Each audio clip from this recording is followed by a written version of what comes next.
Hello everyone, welcome to my channel. दोस्तों, स्वागत है आपका। आज हम हमने कल सीरीज शुरू की थी उसका पार्ट 2 स्टार्ट करने वाले हैं। कल हमने 62 तक क्वेश्चन कर लिए थे। आज हम उससे आगे के क्वेश्चन सॉल्व करने वाले हैं। ऑल दो ये क्वेश्चन आपको काफ़ी इजी लग रहे होंगे, लेकिन ये काफ़ी इंपॉर्टेंट है, सेलेक्टेड है, काफ़ी इंपॉर्टेंट है। सो आंसर भी मैंने मार्क किए। अगर आपको इसकी PDF चाहिए तो आप मुझे बता देना, मैं वो भी डिस्क्रिप्शन में डाल दूँगा। लेकिन आई थिंक इसमें ऐसा कुछ है नहीं कि जो अभी तक हार्ड आया हो, कुछ क्वेश्चन को छोड़ के। सो लेट्स स्टार्ट, आगे बढ़ते हैं और देखते हैं अगर कुछ टफ क्वेश्चन आते हैं तो। ठीक है, तो 63 से शुरू करेंगे हम। The relationship between the frequency of AC wave and the time period. Again easy question. Okay, 1 upon time period. Which of the following power plant has the maximum efficiency. Now यहाँ पे एफिशिएंसी पूछा है। कल जब हमने question solve किया था तो उसमें पूछा था किसकी मिनिमम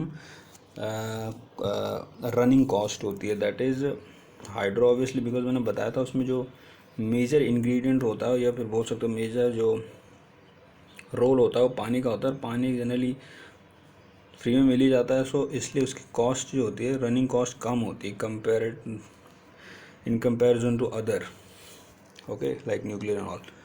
सो एफिशिएंसी की अगर हम बात करेंगे तो ये जो गिवन प्लांट्स हैं इसमें सबसे ज़्यादा एफिशिएंसी न्यूक्लियर की ही होगी। ओके, 3 कैपेसिटर्स हैं, 18, 16 एंड 32 माइक्रोफैराड्स के, और ये सीरीज में कनेक्टेड है। टोटल कैपेसिटेंस क्या होगा? सो हमको पता है कि जब सीरीज में कैपेसिटेंस कनेक्ट होंगे तो क्या होगा, 1/C equivalent equal to 1/C plus 1/C2, इस तरह से चला जाएगा। 3 हो जाएंगे तो ऑप्शन आप सॉल्व कर लोगे, answer will be A. Okay, next, the following component all are active component. अब जो दिए में इसमें एक्टिव कंपोनेंट कौन से हैं, तो आप ऑप्शन से भी जा सकते हो। देखो, रजिस्टर एक पैसिव एलिमेंट है तो ये नहीं हो सकता। कैपेसिटर, इंडक्टर, ये भी पैसिव एलिमेंट तो ये नहीं हो सकता। ए और सी तो हो ही नहीं सकते, बचा बी और डी में से। अब डायोड, BJT एंड FET, ये आपके पास एक्टिव कंपोनेंट होते हैं, तो ऑप्शन बी करेक्ट है। इसमें कुछ क्वेश्चन जो है वो आपके बेसिक इलेक्ट्रॉनिक्स से भी हैं, जो कि आपको पता होगा, जो भी SSC JEE की तैयारी कर रहे हैं, कि इसमें बेसिक इलेक्ट्रॉनिक्स का पार्ट्स भी आता है, तो वो कुछ क्वेश्चन वहाँ से भी लिए गए हैं। तो in forward mode NPN BJT, if we increase the voltage VCC, the collector current increases. Okay, so collector current कब बढ़ेगी? ऑप्शन है आपके पास, due to Ohm's law, higher VCC causes higher current, ऐसा कुछ नहीं है। Due to base width decrease, less carrier recombine in the base region, as the ingredient of the minority carrier in the base region become steeper. So option B और सी। देखिए friends, अगर आपको इन सब की डिटेल्ड एक्सप्लेनेशन चाहिए तो आप मुझे बता सकते हैं, मैं आपको डिटेल्ड एक्सप्लेनेशन भी दे दूंगा। लेकिन ये सब इसमें मैं एक्सप्लेनेशन नहीं दे रहा हूँ, क्योंकि ये केवल मैं ओवरव्यू लेके चल रहा हूँ, इसलिए मैंने आंसर भी ऑलरेडी मार्क किए हुए हैं। अगर आपको एक्सप्लेनेशन चाहिए तो आप कमेंट में बता सकते हैं, मैं नेक्स्ट टाइम से एक्सप्लेन करने की भी कोशिश करूँगा। लेकिन अभी मैं फटाफट क्वेश्चन को जितने जल्दी क्वेश्चन हो सकते हैं उनको करने की कोशिश कर रहा हूँ। इनमें ऐसा कुछ है नहीं कि एक्सप्लेन करना हो। ओके, 68 है, the barrier potential in a junction diode is the effect of. So ये होता है the recombination of charge carrier across junction leaving behind the opposite charge ion. Option C यहाँ पे सही हो जाएगा। 69, an emitter follower has high input impedance because, सबको पता है क्योंकि negative feedback in the base emitter current is base in the base emitter circuit. So option C हो जाएगा। Differential amplifier and ideal CMR क्या होता है, एक एम्पलीफायर है, ओपैम है, उसका आइडियल है ऑब्वियसली, तो CMR क्या होता है, इनफाइनाइट होता है, इनपुट रेजिस्टेंस भी इनफाइनाइट होता है, आउटपुट जीरो होता है। सब बेसिक है जो पता होना चाहिए ना। FET is a advantageous in comparison with BJT because of,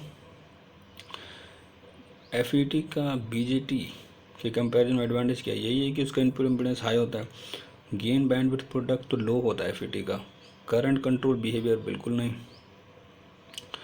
voltage control current source होता है आपके पास FET, and current control current source होता है BJT। High noise immunity, so option A हो जाएगा। Okay, the emission of electron in vacuum diode is achieve by heating से ही होगा। The colour code of a resistor of nominal, I think ये भी आपको पता ही होगा। हालांकि इस तरह क्वेश्चन अब आते तो नहीं है, लेकिन पता होना चाहिए आपको। बस एक ही रॉय होता है कि B Roy, Great Britain and very good wife, ये एक कोड होता है, आप सबको पता होगा ये। तो यहाँ से आप जा सकते हो 2 पॉइंट। तो ये स्टार्ट होता है 0 1 2 3 4 5 6 7 8 9, 10% टॉलरेंस होती है सिल्वर की, 5 होती है गोल्ड की, तो 2.7 है। तो ये 0 से होता है ब्लैक, फिर ब्राउन, 0 1 2। ओके, सो 2 क्या हो गया, रेड। फिर होगा 7, 0 1 2 3 4 5 6 7, वायलेट। ओके, सो 27 इंटू 10 का पावर आपको क्या करना होगा, नेक्स्ट जो आता है तीसरा, वो 10 का पावर होगा। सो अगर हम रेड लेके चलते हैं तो 10 का स्क्वायर यानी कि 2.7 किलो, 10% तो सिल्वर, सो इसलिए क्या हो जाएगा, ऑप्शन ए करेक्ट हो जाएगा। Capacitor that can have the highest capacitance value, obviously electrolyte होता है, और सेरेमिक कैपेसिटेंस में टर्मिनल्स मार्क नहीं होते हैं, पॉजिटिव नेगेटिव का पता नहीं चलता। इलेक्ट्रोलाइटिक कैपेसिटर की जो वैल्यू होती है हाईएस्ट होती है। Equivalent current representation of voltage source with open circuit voltage this and this. So basically यहाँ पे आपको दे रखा है थेवेनिन इक्विवेलेंट, मीन्स आपको ये दिया हुआ है, ये 12 है, और आप रेजिस्टेंस आपके पास 3 है। ओके, सो ये 12 है और ये 3 है, और आपको पूछ रहा है, तो ये थेवेनिन हो गया, तो आपको पूछ रहा है इसका नॉर्टन इक्विवेलेंट। तो नॉर्टन क्या हो जाएगा, 12/3 4 एम्पियर का current, and Thevenin and Norton resistance same होते हैं, तो option C. An intrinsic semiconductor absolute zero, तो जब भी एब्सोल्यूट जीरो टेम्परेचर की बात करते हैं तो सबको पता होगा कि इंट्रिंसिक सेमीकंडक्टर कैसे बिहेव करता है, एक इंसुलेटर की तरह। Okay, so behave as like an insulator, but an intrinsic semiconductor absolute zero temperature, तो ये ऑप्शन गलत है, यहाँ पे होगा behave like an insulator. So आप इसको यहाँ पे क्लियर सही कर दीजिए, ऑप्शन जो होगा यहाँ पे इसका बी होगा, B. Okay, now current flow through the germanium PN junction diode with forward bias of 0.22 volt and reverse saturation current of 1 million 0.5 degree Celsius will be। तो रिवर्स सैचुरेशन करंट का formula होगा, formula क्या होता है, I equal to I naught e raise to power V upon eta V T minus 1, right. यहाँ पे ये होती है आपके पास डायोड करंट, ये आपको दे रखी है, आपको टोटल करंट बतानी है। ये हो गया वोल्टेज, या थर्मल वोल्टेज होता है वी टी 25, आप इसको 26 मिली वोल्ट ले सकते हैं रूम टेम्परेचर, और 25 ईटा होता है आपके पास आइडियलिटी फैक्टर, जर्मेनियम है तो 1 ले लोगे, इसमें फॉर्मूला रखोगे तो ऑप्शन आ जाएगा बी। कैलकुलेटर यूज़ करना होगा। For the operation of a depletion type N MOSFET the gate voltage has to be 0 होना चाहिए। इनहेंस एन मॉसफेट की बात हो रही है डिप्लीशन में। Typical operating voltage for LEDs ranges from, ये सब फैक्चुअल क्वेश्चन है जो आपको याद रखनी है। एलईडी का वोल्टेज होता है 1.5 to 2.5 volt. Capacitor for integrated circuit can be made using silicon dioxide and as the dielectric, silicon dioxide को डाइलेक्ट्रिक यूज़ किया जा सकता है। The magnitude of the variation in the output voltage for 10 volt regulated DC supply of this regulation is obviously 0.2 millivolt. इसमें आपको output voltage बताना है। इसमें क्या करोगे, ये देख सकते हैं आपकी ये वोल्टेज V2 है, आप इस पर कॉन्सेप्ट लगाओगे virtual ground concept, so negative feedback है, तो ये वाला वोल्टेज यहाँ पे आ जाएगा, तो V2 माइनस दिस, और सिंपल से यहाँ पे नोट लगा लो, V2 minus V1/R1, V2 minus, मतलब यहाँ से आपको ये करना है वर्चुअल ग्राउंड से ये वोल्टेज इसके बराबर, सो V2 minus V1 divided by R1 plus V2 minus V0 divided by RF बराबर 0, ख़त्म। और इसको रीअरेंज कर लो, आपको ऑप्शन मिल जाएगा C. Which one of the following statement is not true. So capacitor is a measure of capacity storage है, बिल्कुल सही है। Capacity high impedance to AC but very low impedance to DC, ऐसा बिल्कुल भी नहीं है, तो ऑप्शन बी गलत है आपके पास। कैपेसिटर को यूज़ किया जा सकता है बाईपास, एंड वैसे पता है कि कैपेसिटर जो होता है ब्लॉक करता है DC को और AC को पास करता है, सो बी गलत है। A voltage source having an open circuit voltage this internalisation this, again ये आप बोल सकते हो कि थेवेनिन का दिया है। ओपन सर्किट मतलब थेवेनिन वोल्टेज को हम ओपन सर्किट वोल्टेज बोलते हैं। रेजिस्टेंस यानी कि थेवेनिन रेजिस्टेंस दिस, तो डिवाइड कर दोगे तो 2 ohm 50, ऑप्शन है। Zener diode large reverse current is due to lower resistance in reverse biased region, D होगा। रिपल फैक्टर, ये सब तो याद होना चाहिए। रिपल फैक्टर फुल वेव के लिए कितना होता है 0.48 ripple factor, right. Ripple factor होता है अंडर रूट फॉर्म फैक्टर का स्क्वायर -1, एंड फॉर्म फैक्टर क्या होता है, फॉर्म फैक्टर होता है आपका, अगर वोल्टेज के टर्म्स में देखेंगे तो VRMS/V एवरेज, ओके। तो ये याद होना चाहिए। 0.48 होता है फुल के लिए, हाफ के लिए पूछता तो 1.21 हो जाता, फुल के लिए 0.48 होता है, ये याद होना चाहिए। JFET has main drawback of high low input impedance, having high noisy, having small, ये सबसे बड़ा ड्रॉबैक होता है इसका, क्योंकि इनपुट इम्पिडेंस तो हाई होता है, इसका आउटपुट भी नॉइजी होता है, डी होता है स्मॉल गेन बैंडविड्थ प्रोडक्ट, ये सबसे बड़ा ड्रॉबैक होता है JFET का। ना UJT has stable negative resistance characteristic, आपको पता होगा UJT के 2 बेस होते हैं, सॉरी 2 रेजिस्टेंस का 1 बेस होता है, लो फायरिंग सर्किट एंड इसको वेव फॉर्म जनरेटर, तो सारे सही हैं। थर्मोनिक इमिशन जो CRO का प्रिंसिपल होता है, राइट, वर्किंग प्रिंसिपल वही, सो इसका क्या होगा, the material with low work function is preferable. Ideal operation amplifier input impedance भी मैंने बताया आपको इनफाइनाइट होता है, आइडियली बहुत ज़्यादा होता है। Common emitter configuration amplifier circuit are preferred over common base configuration amplifier circuit because they have larger amplification factor.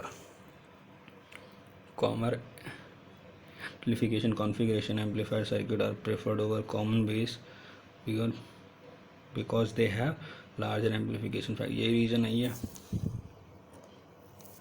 Right. वैसे हम बोल सकते हैं कि कॉमन एमीटर में क्या होता है, इनपुट भी हाई होता है, impedance, output impedance, power gain, ये सारे एडवांटेज होते हैं उसके, दैट्स वाई इसको यूज़ किया जाता है। ऑल्दो अगर आपको कहीं पे भी हाई फ्रीक्वेंसी या हाई बैंडविड्थ की रिक्वायरमेंट है तब आपको कॉमन बेस यूज़ करना है, देन कॉमन एमीटर वहाँ पर एप्लीकेबल नहीं होगा। The most commonly use type of electron emission in electron tube is photo electron emission, okay, that is the option है। कलर बैंड, अब यही क्वेश्चन मैंने भी आपको पहले बताया था पीछे, BB Roy Great Britain very good wife, उसी कॉन्सेप्ट पे होगा, तो ऑप्शन आपका डी आ जाएगा ना। Device whose characteristic are very close to that of an ideal current source, अब BJT in common emitter mode, ये होता ही है, okay. In an N type semiconductor the concentration of minority carrier mainly depend upon the number of donor atom. N type की बात हो रही है, तो एन टाइप में आपके पास डोपिंग किसकी हो जाती है, phosphorus, arsenic, antimony and bismuth, okay, ये होती है पेंटावेलेंट इम्प्योरिटी। एंड ट्राईवेलेंट में होता है boron, aluminium, gallium and indium, ये ट्राईवेलेंट इम्प्योरिटीज होती हैं, राइट। तो एन टाइप में मेजॉरिटी क्या हो गए, electron, minority holes, P type में मेजॉरिटी होल्स, माइनॉरिटी इलेक्ट्रॉन्स, तो ऑप्शन बी सही है। When forward bias is applied to a junction diode decreases the barrier potential, सही बात है। थ्योरेटिकल मैक्सिमम ब्रिज 81.2 होता है, हाफ की होती है 40.6, अगर हाफ का पूछता। Input resistance of common character configuration order of, अब ये तो याद ही करना होगा, इसका तो कोई है नहीं, और इस तरह के क्वेश्चन SSC में आते हैं, फैक्चुअल क्वेश्चन है ना, कि इनपुट बता दो, आउटपुट बता दो, और बहुत से, जैसे कि हालांकि इस तरह के क्वेश्चन जैसे आपके पास यूटिलाइजेशन इंट्रैक्शन, तो वहाँ से अगर आपको उस तरह के फैक्चुअल क्वेश्चंस चाहिए तो आप मुझे बता सकते हैं, मैं उस पर भी एक वीडियो बना दूंगा, आप मुझे कमेंट में बता देना। उस पर भी फैक्चुअल क्वेश्चंस आते हैं, जैसे कि अगर हम कॉपर यूज़ करें तो उसका क्रॉस सेक्शन कितना रखें, एल्युमिनियम में तो कितना रखें, फ़ैन को कितना ऊपर लटकाना चाहिए, इस तरह के क्वेश्चंस भी आते हैं काफ़ी, जहाँ तक मैंने पेपर को एनालाइज़ किया हुआ है। सो ये भी आपको फैक्चुअल है तो याद रखना है। The input resistance of the common character 300K से ऊपर ही होता है। Switching voltage regulator can be of the following type, so step down होगा। एंड यूजेटी कंटेन्स, एक पीएन जंक्शन होता है, अभी मैंने बताया था आपको। The foundation on which an IC is build, बताया ना कि एक पे 2 रजिस्टर 1 बेस, तो एक ही PN. The foundation on which an IC is build is called wafer बोलते हैं उसको। ये भी फैक्चुअल क्वेश्चन है, काफ़ी अच्छा क्वेश्चन है एक्चुअली। फाउंडेशन जिसके ऊपर IC को बिल्ड किया जाता है, जो सिलिकॉन की बनी होती है, उसको वेफर बोलते हैं। X ray tube make use of high field emission, जल्दी जल्दी करते हैं इनको।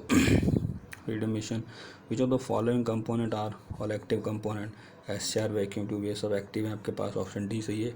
Doping material called impurities because they change the chemical property, तो समझ यही रीज़न है, जब हम डोपिंग करते हैं तो उसकी केमिकल प्रॉपर्टी चेंज हो जाती है, that's why they are known as the called as impurities. Avalanche breakdown is primarily dependent on the phenomena of recombination, बिल्कुल सही है। In rectifier larger the value of shunt capacitor filter, smaller the DC voltage across the load, option C सही है, D सही है sorry. The main reason why electrons can tunnel through a PN junction is that depletion layer is exactly thin होगी तभी तो वो क्या हो जाएंगे, क्रॉस करके इस तरफ आ जाएंगे। If a change in base current does not change the collector current, the transition amplifier is said to be saturated, right? Change ही नहीं हो रहा तो the extremely high input impedance MOSFET is primarily due to absence of its channel. Okay, कोई channel नहीं, इस वजह से reason है उसका। Now after firing the SCR, the gating pulse is removed, the current in the SCR will be remains the same. See, अगर आप SCR का कॉन्सेप्ट जानते हो तो SCR एक सेमी कंट्रोल डिवाइस होता है, दैट मीन्स उसका ऑन कैसे करना है वो तो हमारे हाथ में है, लेकिन उसको ऑफ कैसे करना है that is not in a hand, right.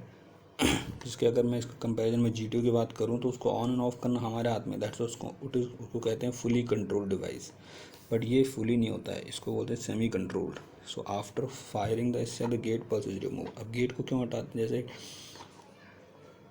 Anode है, पॉजिटिव से कनेक्ट हो गया कैथोड नेगेटिव से, तो आपने सप्लाई दे दी जो रिक्वायर्ड है, अब आपको फायर करना होगा गेट को, तब SCR ऑन होगा।